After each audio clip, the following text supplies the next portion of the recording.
Hi, everyone. Welcome to the latest episode of the World's Okayest Mountain Bike Podcast, which, according to the man who is now the living embodiment of Mo Money, Mo Problems, Kyle Krangle, just informed us, and I quote, "I'm never podcasting again because my phone won't work right." Kyle, is that true? First of all, it's not true. Mo money, mo problems. I'm not making mo money. I'm just having more problems. He's just wow, that's what? That can't be literally true, can it? This is an off the recording conversation, but yes. Jeez. Okay. I'm not frustrated. I'm not. If you know Kyle's bosses, don't tell him about this podcast. And then we have the man who I aspire to be athletically, and the man whose hair I envy, Ryan Brown. I got a great compliment the other day.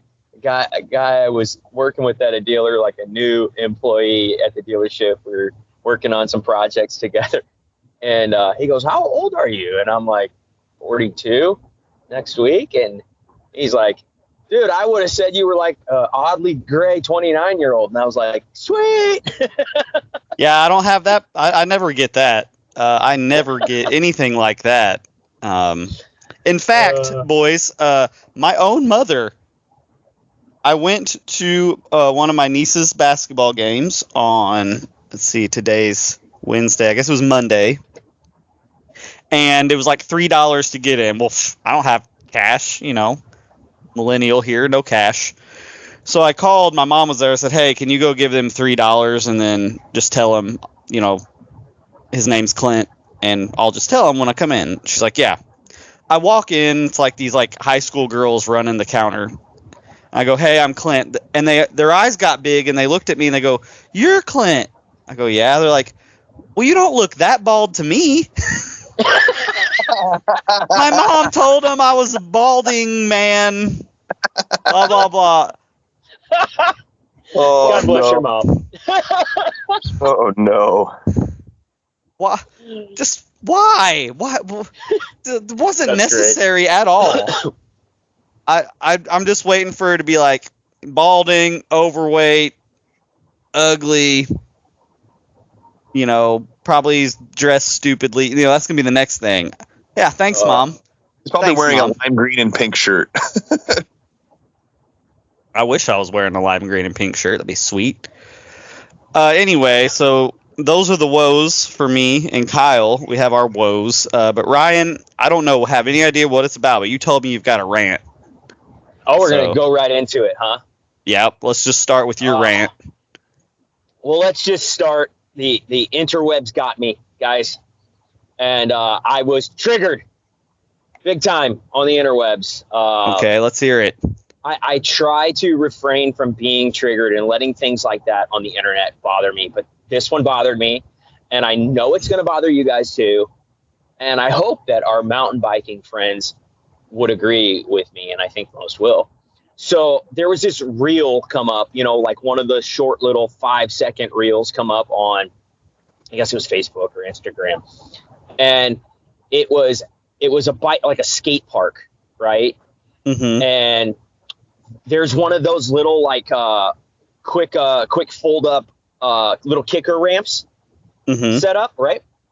Mm-hmm. And then the middle of this skate park had this little concrete formation come out of the ground, like a little mound, like a foot high, yeah. Right? And this guy had set up this kicker onto this little mound formation to try and land on the mound formation or downside it, right? Like the landing. Mm-hmm. And the reel is so quick, this guy hits this kicker and I guess a kid appeared into the frame and he lands on the mound, but the kid's literally right there and he hits the kid, right?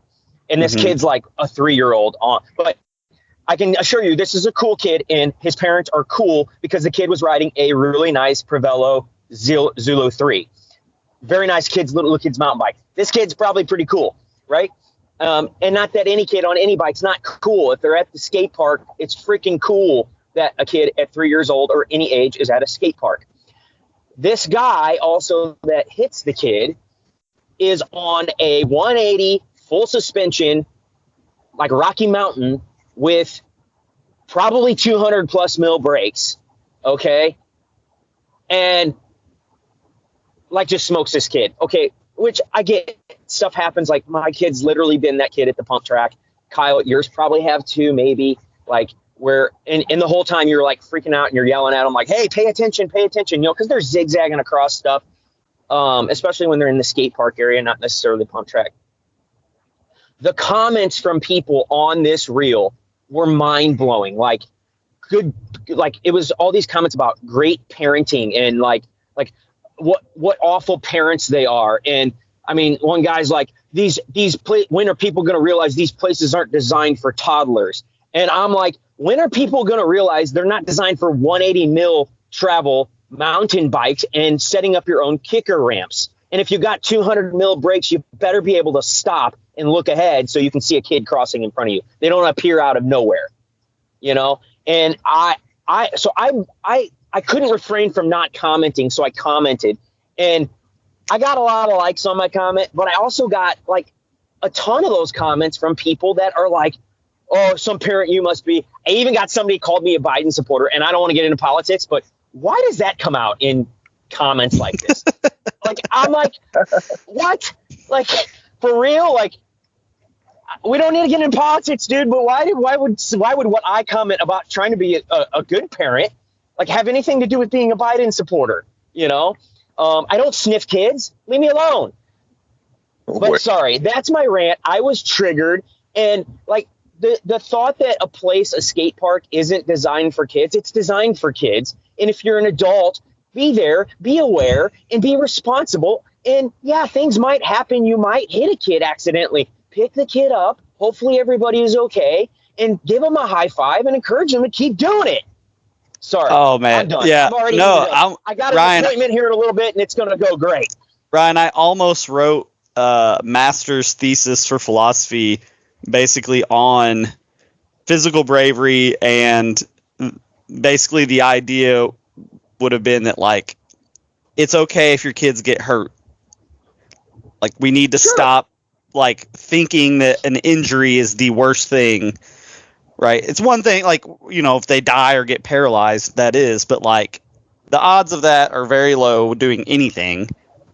And never letting your kids do anything that helps develop their bravery dude, is a problem. My wife battles with, and I hope I'm telling this, but my wife battles with anxiety on this exact topic. Probably as much or more than anybody. Like it literally keeps her awake at night, thinking like, oh, Tuck's gonna ride his bicycle tomorrow.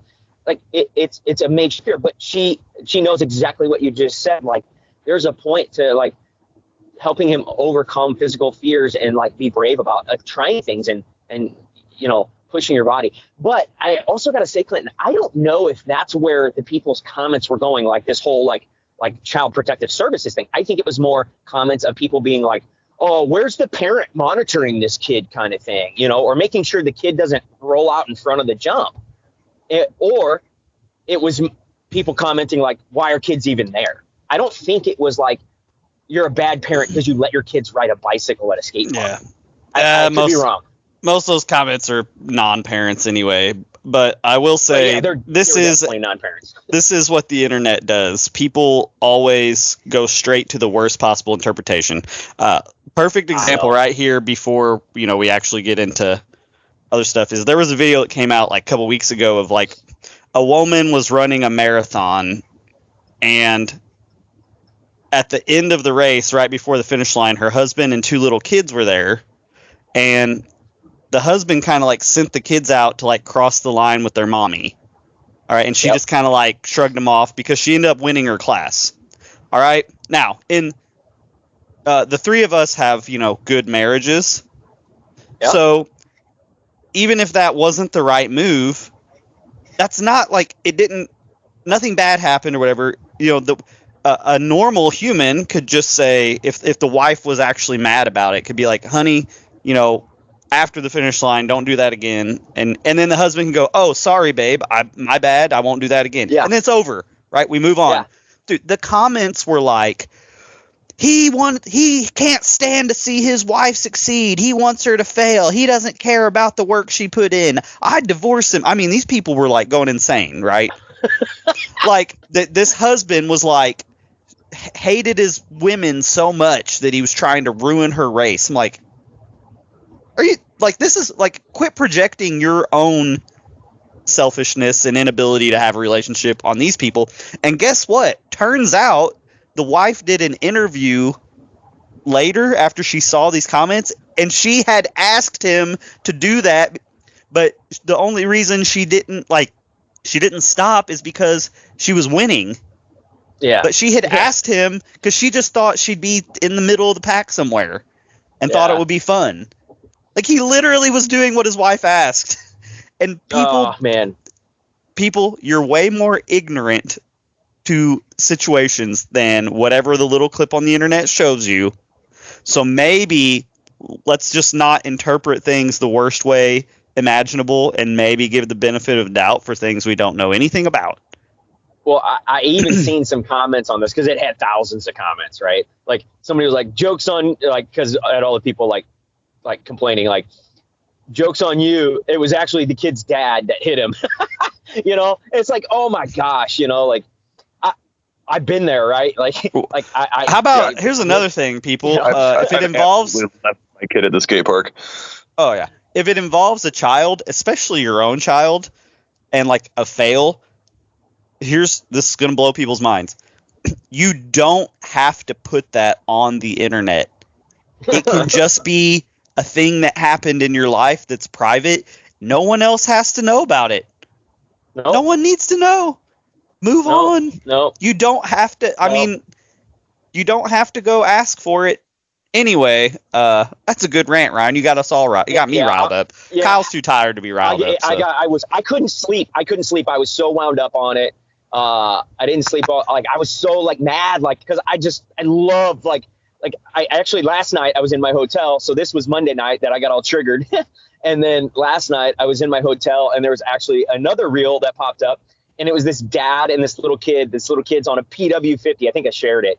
And, you know, they're riding some trail and like the dudes. Oh, you kind of cut out and got. Hang on, Ryan. Your phone's getting weird on us. Group coming on. Uh-oh. You're going to have to wait, you're back now. You're going to have to redo about the last 10 seconds.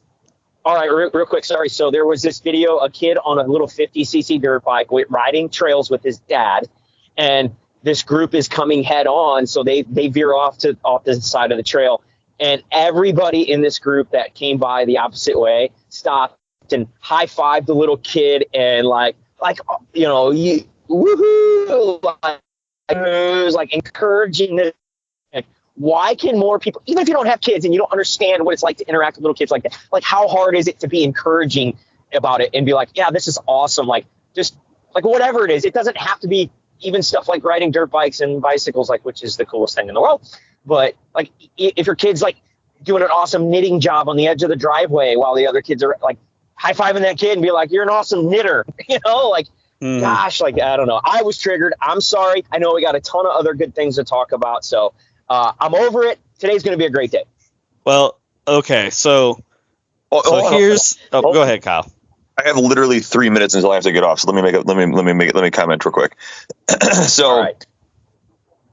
I do agree that you need to be careful and watch out for kids at skate parks. However, kids are tricky, and I have absolutely watched my kid make bad decisions. And here's the difference, though, is that there are parents who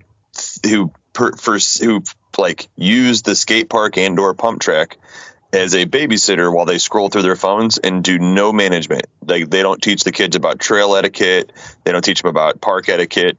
So I'm usually the dad up there saying, hey, little buddy, like, we can't go that way. We have to go this way. Like, hey, why don't we come over here? You can ride this area over here. This is safer for you. Like, but there's a lot of parents that I've seen that do literally just like they walk in the door and then they send their 4-year-old out and say, go figure it out, kid. And I've seen that too. Yes. And that's, to me, that is poor etiquette on the parent, and then the kid also having poor etiquette, but he doesn't know that because he's a kid. So there is a level of, hey, you need to make sure your kid is riding safe. Need to make sure your kid, just like when we cross streets to go places, that he's looking both ways, right? Same thing. Yep. But sometimes there's nothing that you can do. Like I said, I have absolutely leveled my own kid in a skate park because he wasn't paying attention, and I was paying attention, and then because he's 32 pounds and appears out of nowhere, he was suddenly underneath my tire. Sure, yeah, well, like things like that happen, right? So anyway, well, Kyle, I know you got to go, but I mean, let's be honest. I don't know if you're going to be the expert on this topic, because it's going to be all about getting my mojo back. How do I get faster in my old age? Clint, you know how you do it? I got one word for you. You suffer. Everywhere. Well, that goes without saying. Yes, that is true. You were looking down the tunnel of suffering in every avenue of your life. Your diet, the ride. I literally, fun. I put in an effort on Monday that it was the first time in my life that I thought I'm old enough now that I literally could have a heart attack right here, right now, going this hard. Like, I could kill myself as hard as I'm pedaling up this hill. And I mean, it's that gasping for air where, like, you cannot get your lungs to expand any farther. Sure. What's your and max the heart? thought, I don't even know, because my watch, I guess, was on too tight or something. It wasn't getting accurate reading. I mean, I'm sure I was around 190 or upper 180s. It had to be, at this age. But my thought was like, there are athletes that do drop dead sometimes randomly. And I'm old enough. This could happen to me because it was one of those, like, this is truly maximum effort. I mean, maximum effort. Now Kyle's gone, but that's okay. And that thought did cross my mind, but I thought, well, I'm this far into it. I've just got like 30 more yards up this hill to go. I might as well stick with it. All right, but anyway, so here's I've been there. Clint. Yeah, here's the context, Ryan. And I could blame it on my newborn child. That's a nice built-in excuse. It's valid. I got pretty plump when I had Tuck. So, but you know what? You know what I've found though is it's not just my fitness. It's my aggression. Now, apparently, my wife has read studies in her pregnancy research. Apparently, when women have a baby, the father's testosterone drops, like while the kid's a newborn. Maybe it's to help us be more gentle and caring. I think I'm feeling that because my willingness to just go and take risks, it's just not there. And it showed up big time at Matson and Shepherd. But I am also, I'm losing weight. Like I'm counting every calorie as best I can. I'm even weighing food some if I can't figure out the calories on it. I was so depressed after Matson because I was so far off the pace that, I'm actually having an easy time sticking with the plan because I'm so mad, which makes it a lot easier. Yeah. Like, it makes it real easy to not grab that donut when you're just like sad about you. But I'm going to need more than just losing weight. And I was thinking about this very hard. And Ryan, I think I found the answer. There's something I used to do a lot that I haven't really done in probably 2 years. And I used to do this all the time. Well, I am playing I did play some basketball last night, but that's not it. This is mountain biking related. I quit doing this thing because the cool guys say it's lame, but I think I was at my best when I used to do this a lot. It's a mountain biking thing. We'll say it's it's kind of a cultural thing. You're either in or you're out on this. Would you like to take a guess? Okay. You're gonna shave your legs. Nope. Okay. Nope. Wait a minute. You're ditching the baggy shorts. No. No. I'm more worried about my enduro results than my cross country results. So this applies to enduro. So we're not ditching the baggy shorts. Okay. Unless I get really ripped, then I might go speed suit. If I get really in shape, I might go speed suit for an enduro. All right. Yeah, I don't know. Let's see. Enduro, maybe enduro related too, huh? Well, I mean, people use it whether this is a thing cross country people do, enduro people do it. Runners do this. You are going to start stretching. No, I do that. Yoga. You're never going to guess. You're not on the right track. You're not thinking the right way. Go on ahead. Spill it. Something I used to do that I haven't done in a long time. I used to go KOM sniping. Oh. I used to go KOM hunting for downhill segments. Mm-hmm. Everywhere I went. Ozark Trail, anywhere I was going riding, I was looking for segments before the ride at home, and I would have a goal to figure out where it was, and then try to go get a KOM, or at least beat my own time. And I used to do that a lot, and I feel like I was much more competitive then. So I think I need to revive that. Well, I think you're onto something, and it kind of relates to.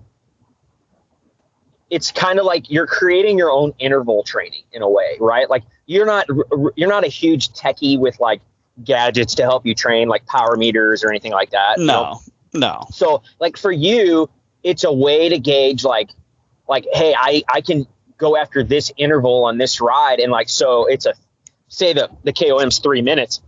You put it down for 3 minutes hard, right? Like what? That's interval training in a way, right? Like. I think it's a great idea, Clinton. Yeah. How did you expect me to respond to that? I figured you'd be on it. Yeah. I think it's good. I think especially for like enduro stuff, maybe not.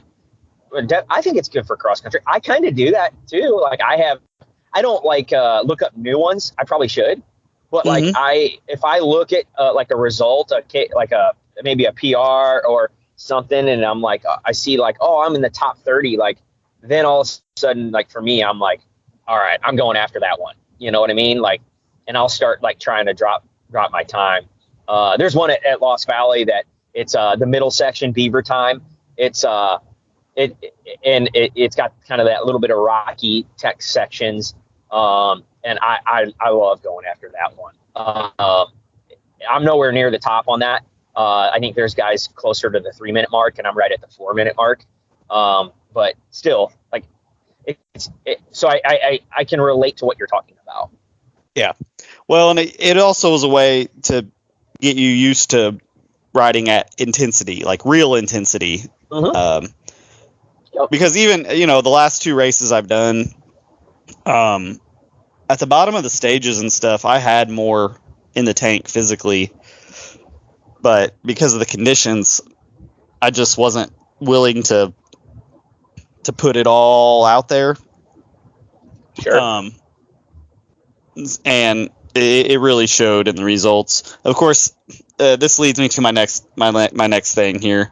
I found out, if you've ever wondered, this is for anyone who's ever wondered, do tires really matter that much?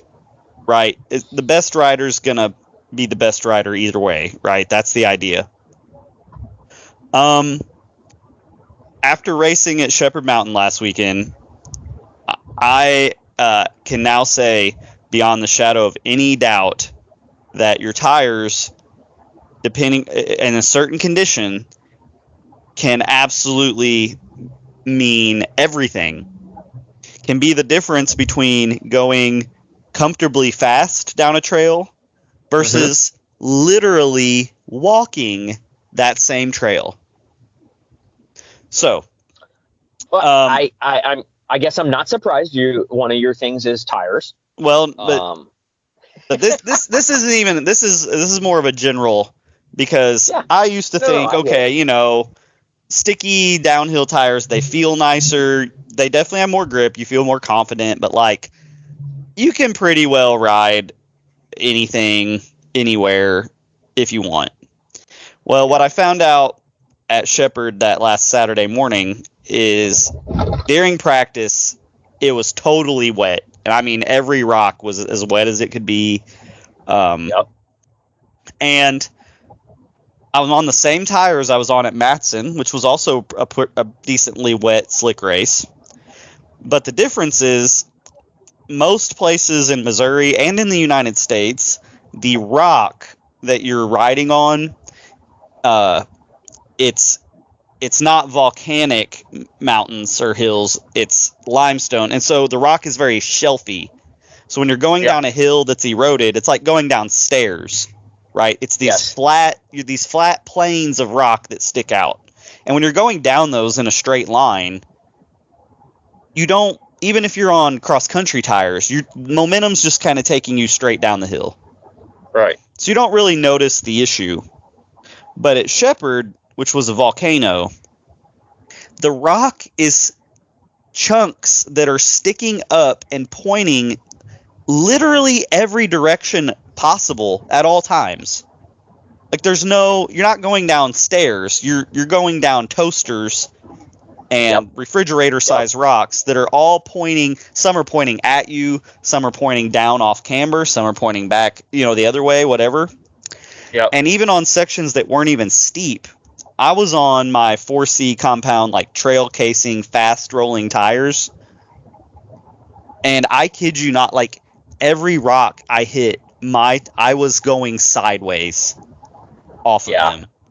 And on a run called Powder Keg, and those of you who've been there know, after you get past what's called the corkscrew, which is a big wooden feature, it's pretty well known in the area, it gets steep and super off camber, and it is nothing but rock chunk.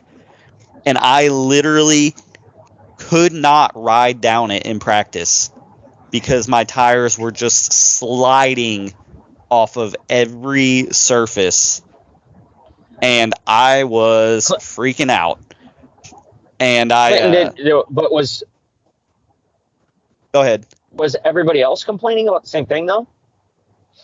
Well, I was the first one down it in practice, I think. No, everybody else was on like downhill casing, like max grip style tires, which I've never had this problem. I've ridden Powder Keg in the wet, but I've never ridden it on tires like this that are like harder compound trail fast rolling tires. Yeah. And if it had been dry, I probably would have not thought anything of it either. But that water on those rocks, oh my gosh, I literally could not get down it. I walked all the way to the bottom. Now, fortunately, I had some old V tire, like downhill tires with their softest compound, like true downhill style tires. And I wish Kyle was on here, because you know how he is with his inserts and not being able to put tires on. I literally ripped off my front and back wheels, changed the tires right there under the pavilion using a trash can as a stand with my inserts in there. No problem. Got it done pretty fast. No issues. Pumped them up, put sealant in, and immediately it was night and day difference. I was kind of in shock at how I still expected to be sliding around a little bit. Basically, I was had no issues whatsoever, and I agree with that. Even though I don't geek out on tires like you, I mean, a couple of examples. You remember when I built my Epic Evo up, and I put those Vittorias, and hey, I love Vittoria. Those were just not the tires for me. I could not get confident in going even remotely near as fast as I'm capable of, just because I couldn't get those tires to grip when I slightly leaned the bike over.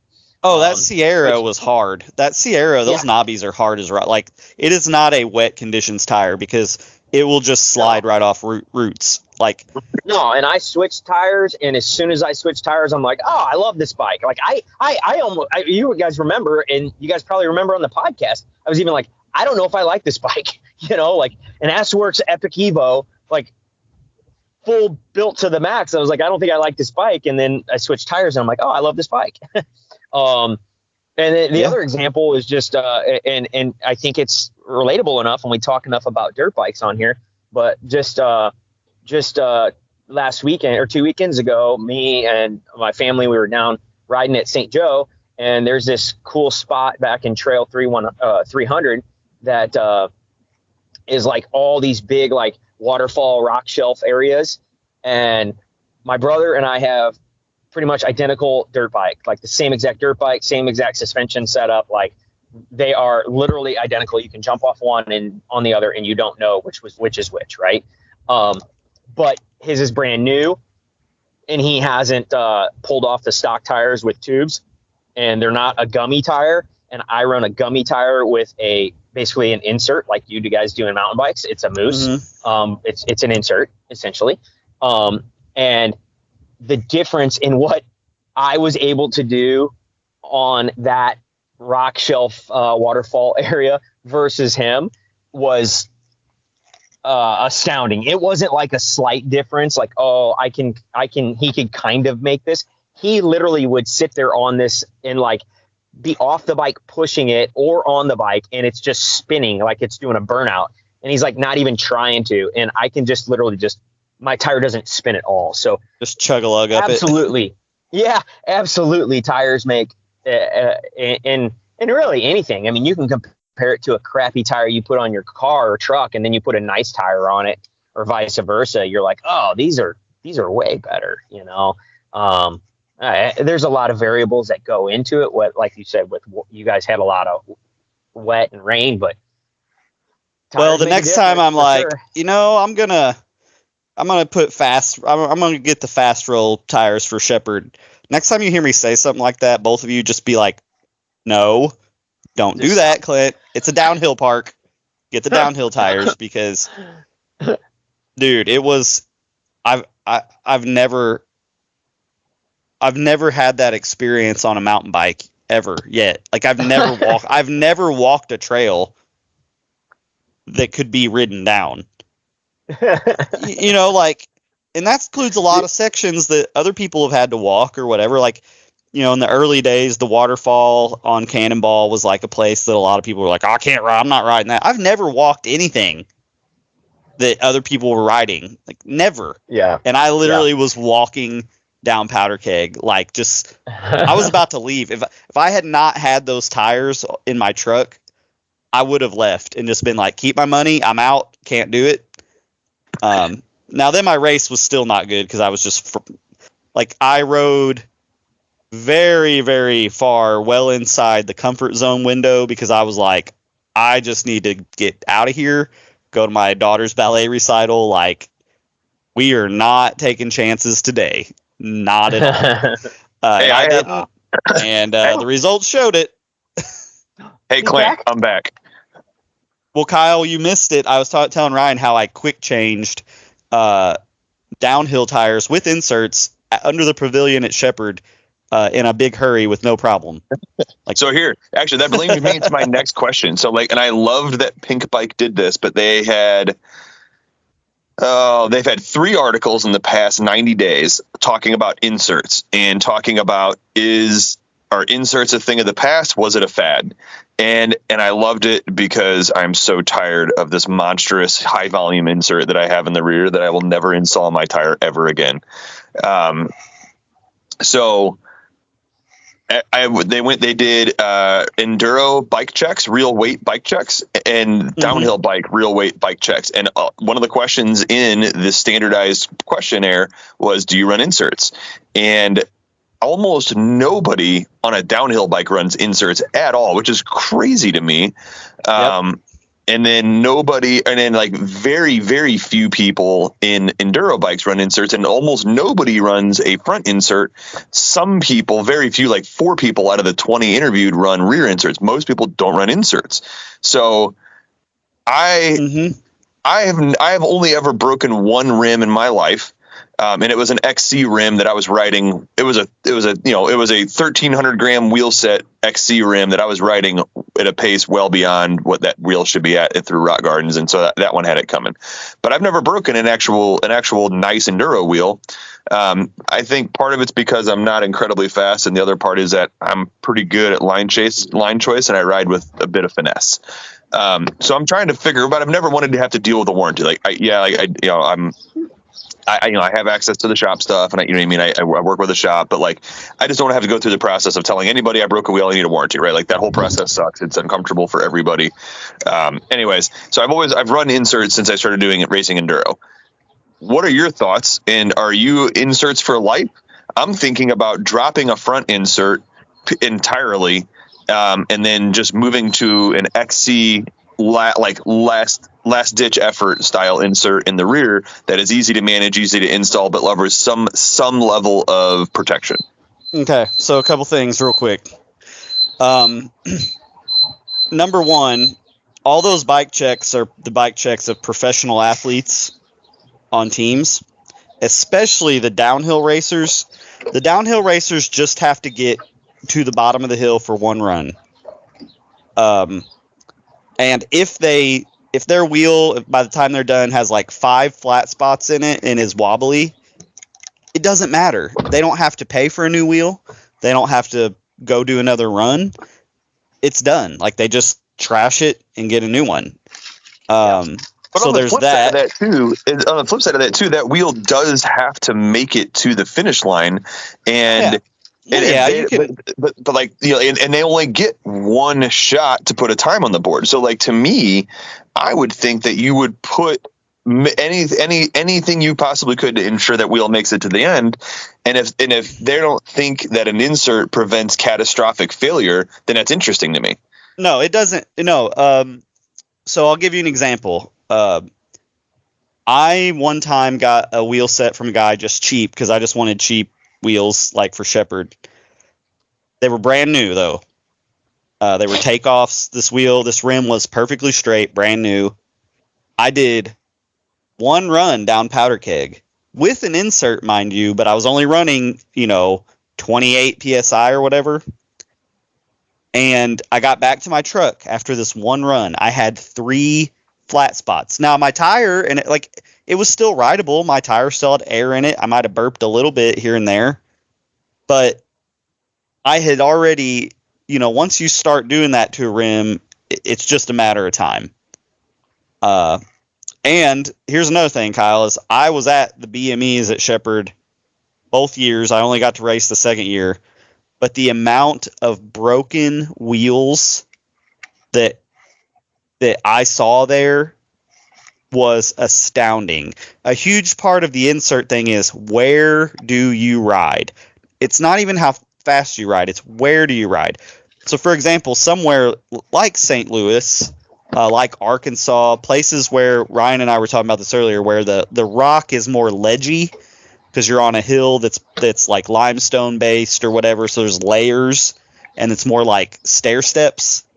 And the rock usually comes out straight in like a shelf. You could probably get away with no inserts easier than somewhere like Shepherd, where the rocks are pointing back at you and at all different angles, but you don't want to run so much air that you're just pinging off of them. For the longevity of your wheels, if you don't want to be rebuilding wheels all the time, I do think they help. Now, do they help me much? I don't know. I think I run enough air in the rear. I run the same amount of air in the rear that like Jack Moyer and Richie Rude do, even though they're way faster than me, just because I'm trying to keep my stuff alive.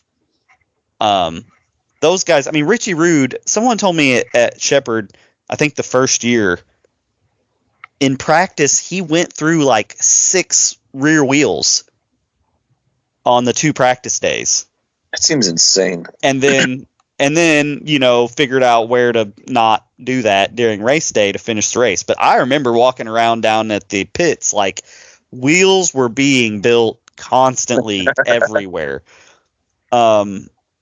So I could maybe get away without a front insert But there have been enough hard impacts and hard landings that I like the fact that there was a little bit of deadening the shock to my hands, just that little bit. I wish I didn't want to run them.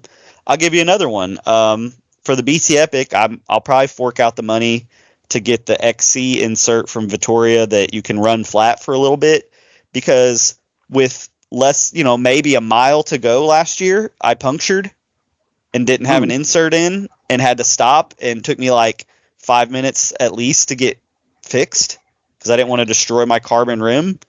And it's worth it. I mean, if I'd had an insert in that I could run flat on, I was so close to the finish, I'd have just kept going. So there's definitely reasons to run them, especially in an enduro bike. I don't know that I'd bother with an XC insert for an enduro bike. Most people doing that are like really lightweight women that are using the XC insert. I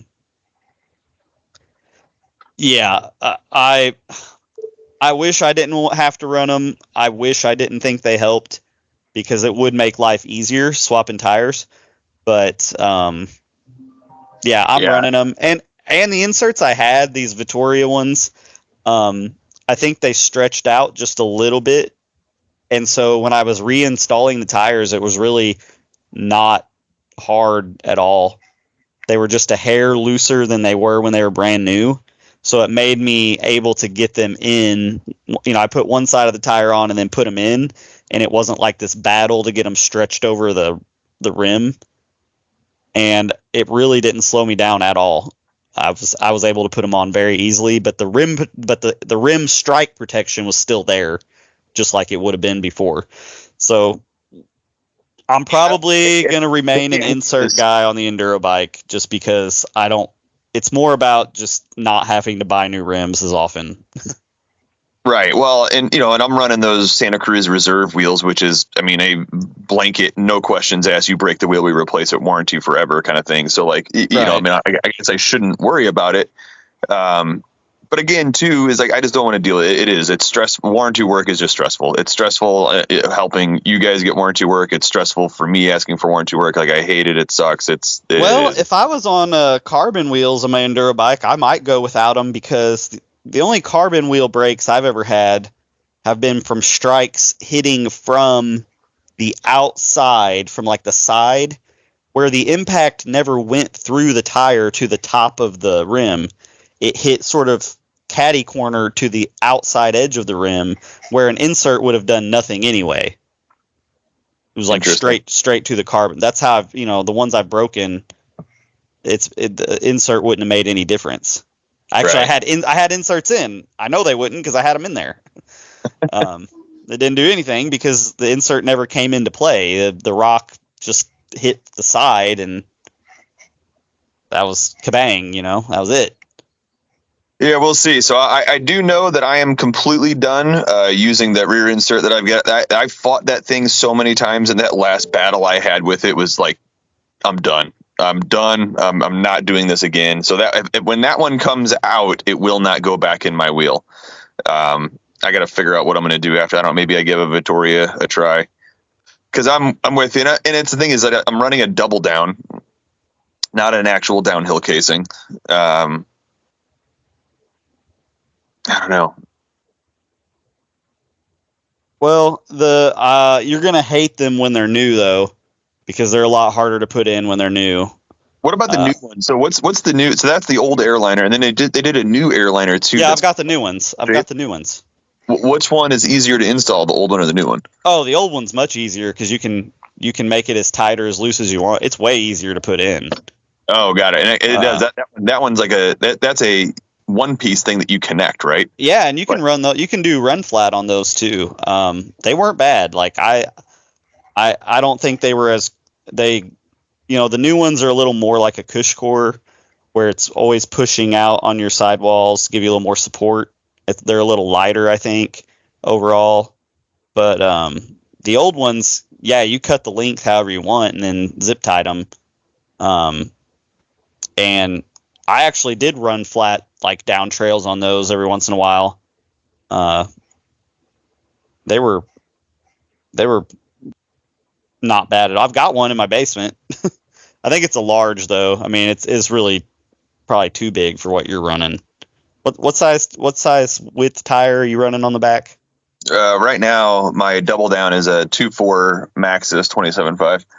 I mean, you could run it if you want to try it. But